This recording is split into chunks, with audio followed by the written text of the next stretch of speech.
So, as many of you know, I've been following markets my whole career, and now I use my YouTube channel to sort of give back free education, entertainment, whatever you want to call it. Definitely, though, not advice, just education and entertainment. I can't say that enough. But one of the things I've been writing about, especially on my blog, that some people have taken to is this rise of weight loss drugs, specifically GLP-1 receptors. And I think it's really interesting for me to essentially show you that the charts that you're looking at are not AI stocks. So, this chart of Eli Lilly, not an AI stock. Nope, it is healthcare. It makes a GLP-1 receptor. This stock of Novo Nordisk, also not an AI stock. They make a weight loss drug, a GLP-1 receptor. And the simple fact is, look at these charts. I mean, it is mind boggling to see a stock symbol perform in such a manner over such a long period of time, too. And just, if we want to look at some of the AI stocks, let's say we go to Meta. So Facebook's one of them. That's not bad. That's pretty good. Same time frame. Nvidia is probably going to be the closest to this. Absolutely. You can see that. You're starting to see the comparison. And really, even let's see how Microsoft's done recently since their sort of AI boom has started out also quite well. And you can kind of see the similarities. But I think what's rather interesting is that this is not getting nearly the same amount of hype, what's happening with these GLP-1 receptor stocks. Now, the two leaders here are Novo Nordisk and Eli Lilly. So Novo Nordisk is known for Ozempic and Wegovy, both of which are used for weight management and diabetes control. Now, I have to say that's the fascinating thing about this whole movement, Ozempic and Wegovy. They are, as I understand it, essentially what were diabetes control medications now being used for weight loss because they essentially change the way that the body regulates itself and in turn can burn fat a little faster, maybe not store so much fat, maybe control your appetite a little bit. You get a shot, you inject it in your arm, I guess once a week, once a month. I don't know the fine details. You need to do your research on that or talk to a real expert, but something like that. And you lose weight over time. And Novo Nordisk is the maker of Ozempic. So the stock symbol is NVO. You can see the chart right here. This is a very long-term chart. It's been around since the 80s, really taking off now today. But you can really see the recent move starts here in about 2023. So it really starts in 2023. And that is right when this Ozempic and Wegovy movement is beginning. Like, we found a weight loss drug. This is what people have been trying to find for since the dawn of fast food, essentially. People have been trying to crack the code on this. Gyms, exercise classes, weight loss videos, foods, programs, books. I mean, it's not a billion-dollar industry. It almost feels like it's a trillion-dollar industry because of the sheer sales that goes on. And so you can just see that reflected in the company. Now, what scale are we talking about? It's so important to say this. So when you see a chart like Novo Nordisk going up like that, it's always important to sort of look at how much it's actually worth. Well, I'm going to go into a daily chart here just to get a more granular look here.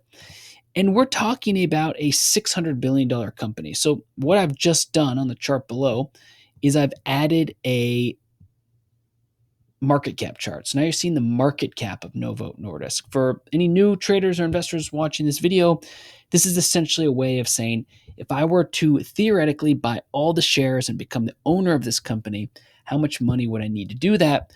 And at this point in time, at this very moment, looks to be about 540 billion right here. But at the peak that you saw on the chart, it was about 656 billion.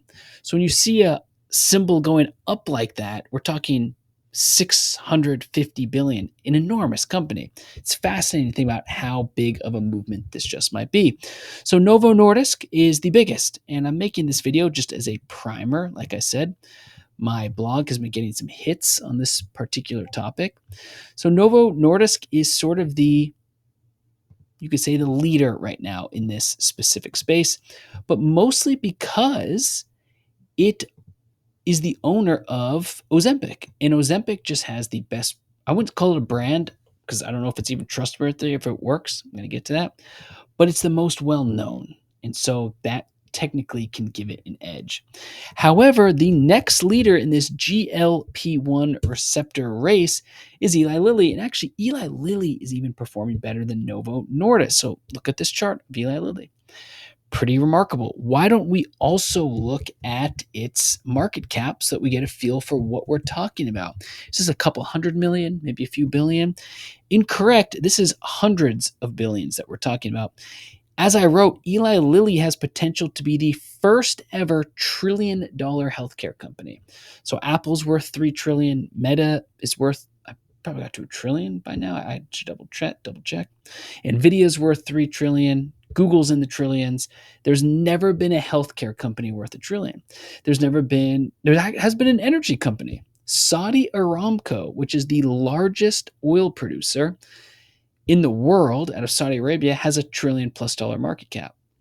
There's been very few $1 trillion companies, but never a healthcare company. And Eli Lilly has the chance to do that. Now, what I do think is interesting about Eli Lilly and this rise is that their drugs, which are called, what are they called exactly? I can't even pronounce this. They got the strangest names.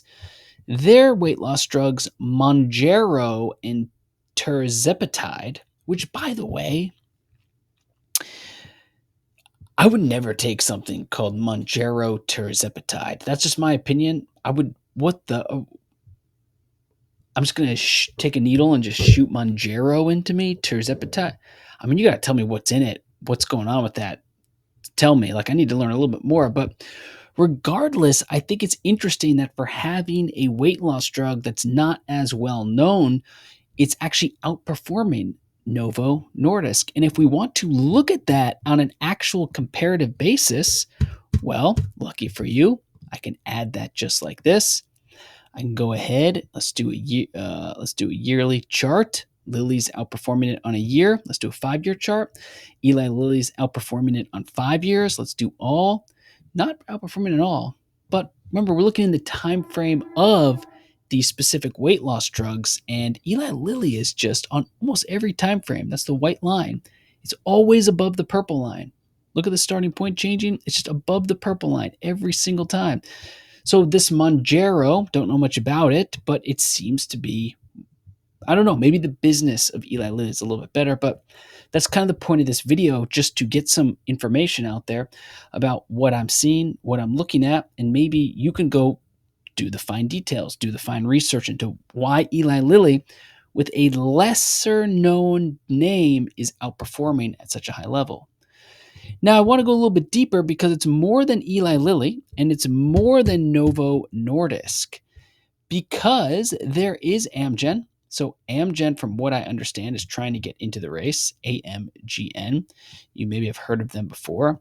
What I would say about Amgen that's rather interesting is that they also have a really strong share price. I mean, when you go into the biotech space, you can just find charts like this all over, and they don't get nearly the same amount of attention, hype, media commitment, cult followings, people sharing on social media, like some of the AI stocks. Think about OpenAI, think about Nvidia, think about Google Gemini, what Microsoft is doing, now Meta.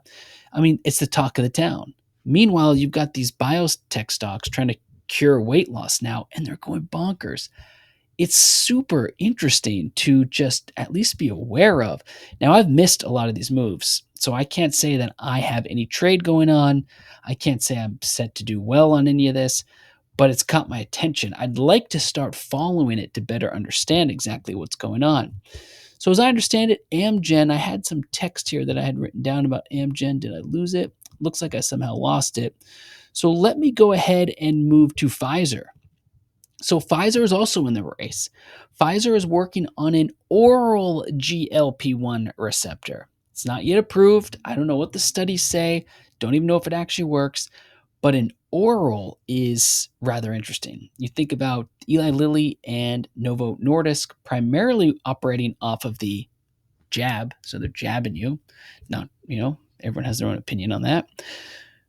Pfizer could potentially be working on an oral GLP-1 receptor.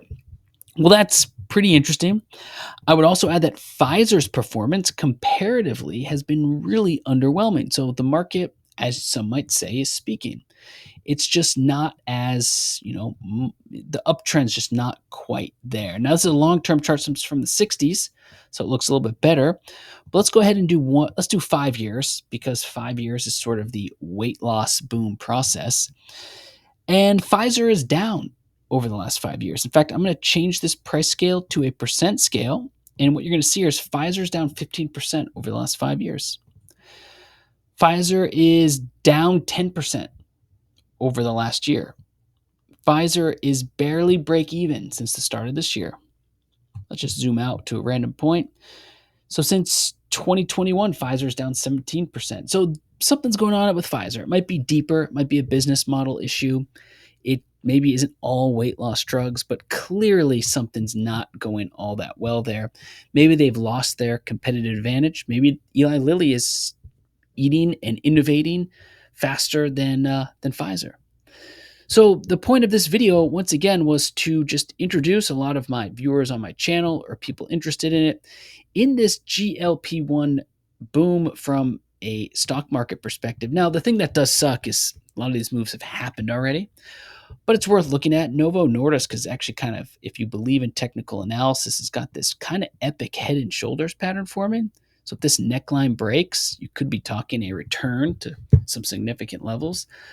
But it's just pretty interesting, especially if you think that there's opportunity in this space, or perhaps something that's incorrect or being mispriced incorrectly. I'll be interested to know what the long-term game is here. I'm just not fully convinced that it's been studied in great detail, and now people are taking these shots, and some people are losing weight, but I don't really know what the long-term side effects are. And I think that's definitely worth checking out. And then lastly, I want to end the video with my favorite aspect, which is for the individual traders out there, or for people who take risks, or who are looking for new concepts or ideas, is that you never know. There might be more opportunity than we realize. So what I'm doing here is pasting some additional text I have. And by the way, I'm going to add all this to the description below. This is essentially about other companies that are trying to look into GLP-1 receptors for weight loss. So if it does actually work out, you've got Altimmune, which I have here, alt, but not performing too well at all. That's a hideous chart, by the way. Let me copy this and delete this. And let's just zoom in more on a weekly. So it's not a great, the price action alone is not excellent, right? Always got to do your research here. I believe the other one was Viking Therapeutics. Well, that's kind of interesting. And actually, if you look here, look at the breakout. So it was trading down at $22, $9. And then just look at this right here. That's 2023. Late 2023 and early 2024. That's when this GLP-1 receptor boom starts. So according to what I'm seeing, at least, this company is a player in the space. Let me get this text back just so I can put up on the screen. So they are developing something called, let's see here, if I can paste this in. They're developing something called VK2735, a dual GLP-1 glucagon receptor for obesity and metabolic disorders. Still in early stages of the trial.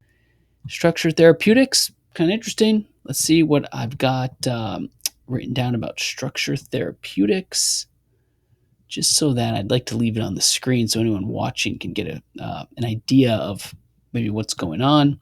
By the way, like I said, in the description, I'll have all of this. This GPCR is working on also an oral GLP-1 receptor. Interesting. Well, anyways, ladies and gentlemen, that's the end of this episode. I just want to do an introduction to the topic. I think it's interesting. I like sharing these videos freely and openly to anyone who's curious. They might be Googling it, heading to YouTube, maybe trying to learn more. It's kind of the start of what could be a really interesting journey. And I want to make another video in the future that goes deeper, because who knows what this could crack the code on. Could be harmful, could be great. Either way, it could reposition a lot of these companies toward health, which is worth a whole nother discussion. Okay, I'll see you all later.